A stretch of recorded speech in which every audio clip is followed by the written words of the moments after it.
Greg Joyner supports education reform.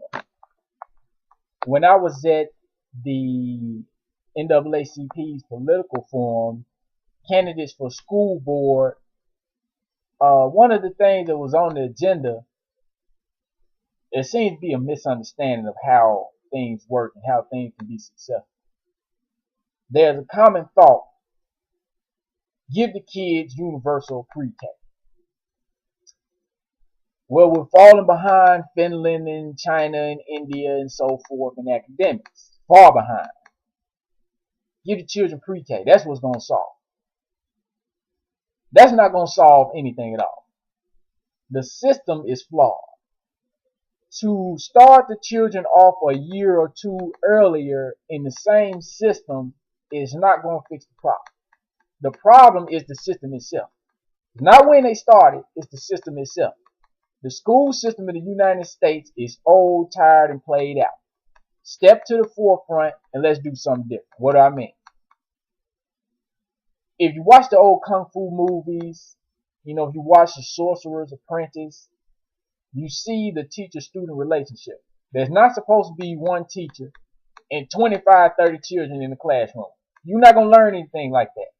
A system is not going to prosper like that, no matter how you try to explain it away.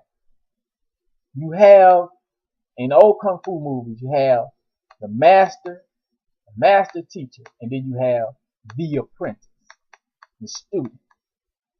One-on-one time, lots of focus, intense training, attention to detail. See, when the students that you have, that the student-teacher ratio is small, that's favorable to a learning environment. Obviously, we know that, most of us, because you get more one-on-one time. You know the specifics of each student. You can't know the specifics when you got 25, 30 kids, because it's not going to happen. The master teacher, the student apprentice, but not just smaller class sizes, but you have to understand this. When I say change the system, you hear the master always say that the greatest moment in their life is when they are surpassed by the student. Well, in our educational system, the format that we have in America, we have textbook, and then this is the information. Memorize this. That's what's in the lesson plan. Memorize this, and then we're going to give you a test, and you got to spit back the same information. Now, if you go outside the information that was given to you and try to answer it some other kind of way on the test, then you're going to get the answer wrong. So the format that we use in America prevents you from being able to surpass the teacher, because it's the system is to get you to conform to a certain way of thinking. That's not conducive to innovation. In this world, especially now in this era, in these particular times we living in, job opportunities, brand new industries are going to be brought about by innovation, creativity.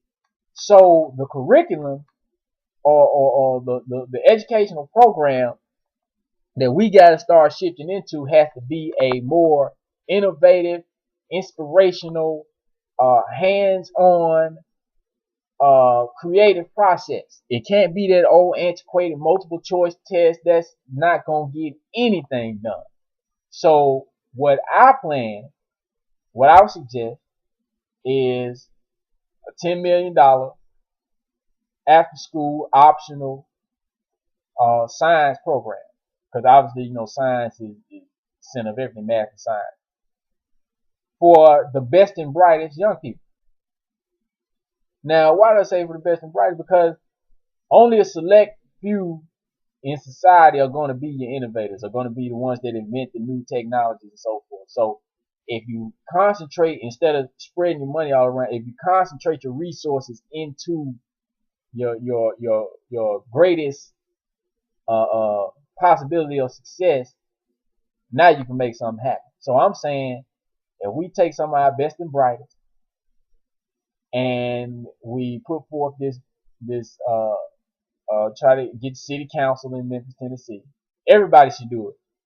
around America. But what I'm saying is, since I'm here in Memphis, Tennessee, is if we can get city council to commit to organizing, because we need everybody. Need city council, need mayor, AC Ward, need state representatives to get behind this and to revamp the educational system. I'm sorry, people, we can't be running in Shelby County and try to. I don't have any problem. I'm gonna have to say that since we on that subject.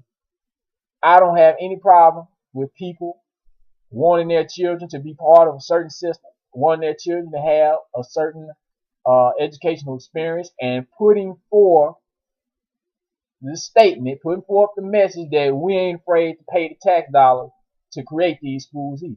That's a beautiful thing. That's called taking it upon yourself. That's a beautiful thing. And I want to inspire everybody to be able to have that same type of attitude.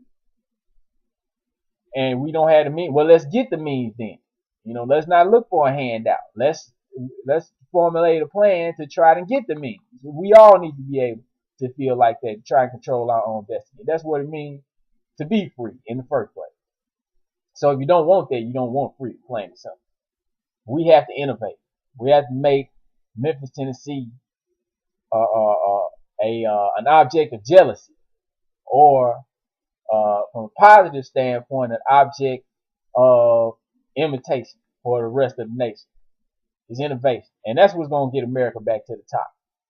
Because what you do is you don't try to catch up with the same method that everybody else is using. What you do when you're behind, you want to make an impact, is you change the game by doing something different from what everybody else is doing things in a different way. That's how you do it, because now you one of a kind, and nobody can do it as good as you, because this is a program that you came up with. But we have to inspire innovators, and we can't be allowed to allow our children to think. We have some brilliant minds in our community. We have some brilliant minds, and they're just as good as any Korean, any Japanese child. Y'all need to get that mindset out of your head. We have the most intelligent children on the planet Earth. We have the most intelligent children on the planet Earth. And you have to have confidence in them. So you got to believe that in your heart and have the confidence in them and be willing to get hands-on involved. Again, not waiting for a politician to come save you, but we have to get hands-on involved in this type of program. So Greg Joyner supports education reform, actually changing the educational system. Not starting them off earlier in the same system, but changing the educational system. Optional program for the best and brightest young people. Science center program. We're talking about chemical science. We're talking about getting kids early experience in the medical field. In certain aspects of medicine and maybe an introduction in bioengineering, these type of things. So as well as mechanical engineering as well. So, but creating the doctors and medicines and the engineers of tomorrow, because you start young. You don't wait till you're 22 and got a bachelor's degree, then you go to graduate school. No, you start young. That's how you get it done. And that's what's going to change America. That's what's going to put America back on top. So Greg Joyner supports education reform.